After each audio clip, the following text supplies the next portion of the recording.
Olá, meus amigos, muito boa noite.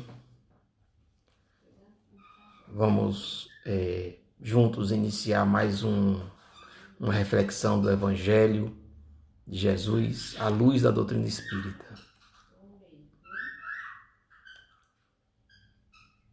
Vamos aguardar um pouco para que a gente possa estar em sintonia todos juntos, né? Francisco Antônio Martins, boa noite.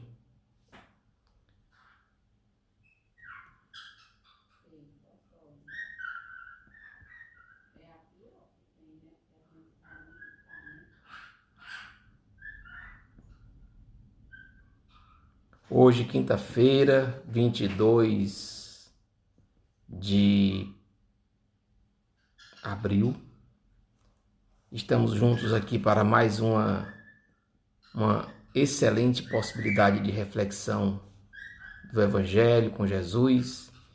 E essa atividade que a Sociedade de Estudos Espíritas Casa de Francisco vem desenvolvendo todos os dias, de domingo a domingo, para que a gente possa refletir um pouco nesses dias tão desafiadores, na bênção que temos, que é o Evangelho, na possibilidade que temos de refletir um pouco sobre o Evangelho e estarmos juntos nesse momento.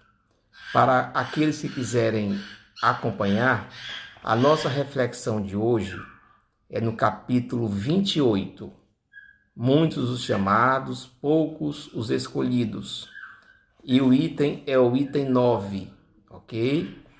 Esse capítulo é muito bonito, muito interessante. Ele fala da parábola do festim, a porta estreita, nem todos que dizem Senhor, Senhor entrarão no reino dos céus. Muitos pedirá aquele que muito recebeu. Então é um capítulo muito rico de possibilidades de reflexões. E essas reflexões nos fazem crescer, nos fazem amadurecer, nos fazem refletir em nossas vidas, no momento em que estamos passando o planeta. E o item 9 nos fala o seguinte, é o item que nós vamos juntos aqui refletir. Esse item diz o seguinte: todos os que reconhecem a missão de Jesus dizem, Senhor, Senhor. Mas de que serve lhe chamarem mestre ou senhor, se não lhe segue os preceitos? Muito interessante, né? De que serve chamar Senhor, Senhor, se não segue a proposta de Jesus? Serão cristãos os que honram com exteriores atos de devoção e ao mesmo tempo sacrificam ao orgulho, ao egoísmo, à cupidez e a todas as paixões? Olha que pergunta forte. Serão cristãos? Serão seus discípulos os que passam os dias em oração e não se mostram nem melhores, nem mais caridosos, nem mais indulgentes para com seus semelhantes? Só ficar em oração resolve? Não, porquanto, do mesmo modo que os fariseus, eles têm a prece nos lábios e não no coração. Pela forma poderão impor-se aos homens. Não, porém a Deus, e dirão eles a Jesus, Senhor, não profetizamos? Isto não ensinamos em teu nome? Não expulsamos em teu nome os demônios? Não comemos e bebemos contigo? E Jesus lhe responderá, não sei quem sois. Afastai-vos de mim, vós que cometeis iniquidades, vós que desmentis com os atos o que dizeis com os lábios, que caluniais o vosso próximo, que expoliais as viúvas e cometeis adultério. Afastai-vos de mim, vós cujo coração destila ódio e fel, que derramais o sangue dos vossos irmãos em meu nome, que fazeis corram lágrimas em vez de secá-las. Para vós haverá prantos e haverá ranger de dentes.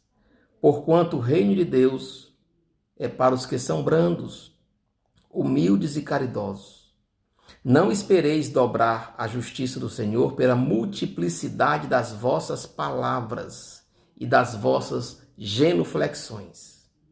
O caminho único que vos está aberto para achardes graça perante Ele é o da prática sincera da lei de amor e de caridade. São eternas as palavras de Jesus, porque são a verdade. Constitui não só a salvaguarda da vida celeste, mas também o penhor da paz, da tranquilidade e da estabilidade nas coisas da vida terrena. Eis porque todas as instituições humanas, políticas, sociais e religiosas que se apoiarem nessas palavras serão estáveis como a casa construída sobre a rocha.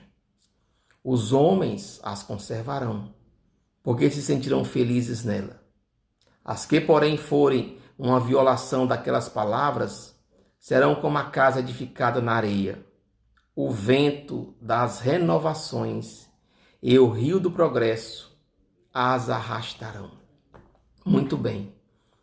Se a gente parar para analisar com profundidade esse tema, esse item aqui do Evangelho, o que ele está querendo nos mostrar?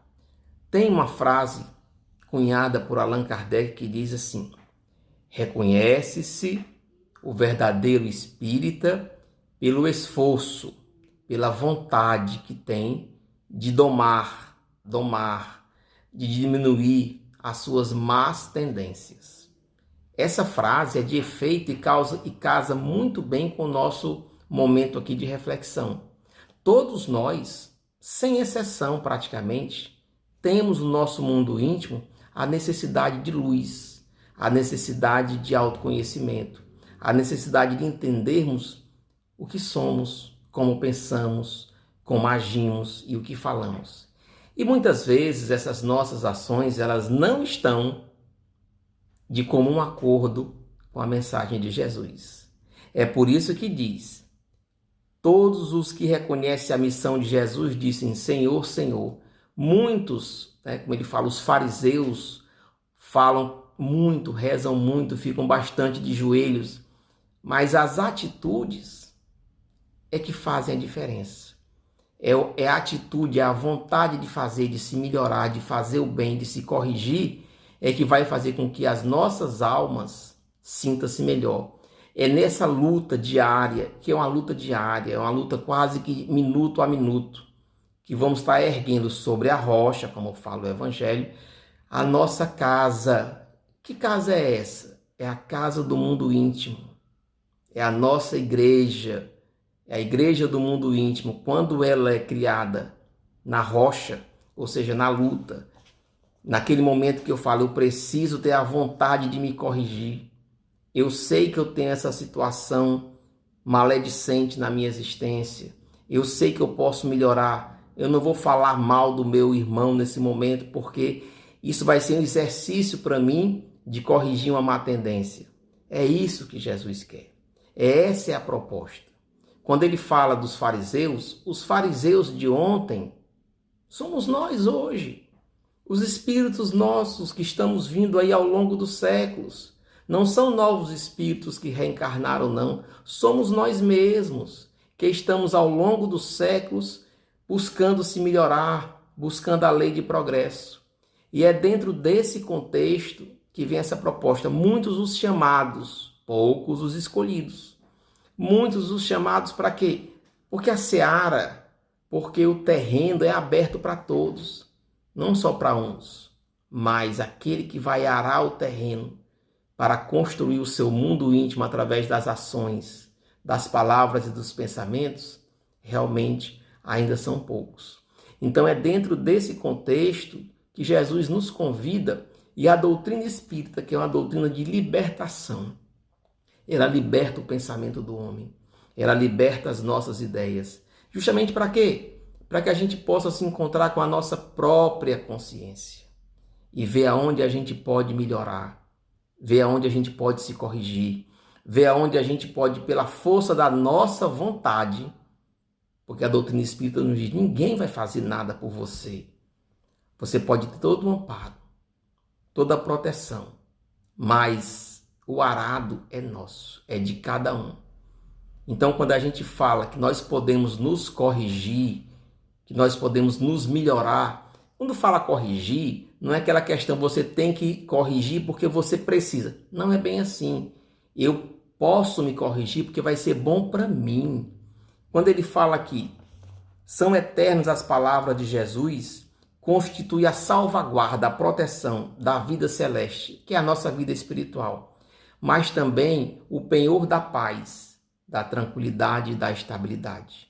Nesses dias em que estamos vivendo, nesses dias tão desafiadores, em que milhares de nossos irmãos estão passando por provas nos hospitais, nas UTIs, nesses dias em que podemos, por um minuto, elevar o nosso pensamento ao alto e rogar misericórdia, proteção a todos esses nossos irmãos que estão nas UTIs, nossos amigos, nossos parentes, justamente para quê?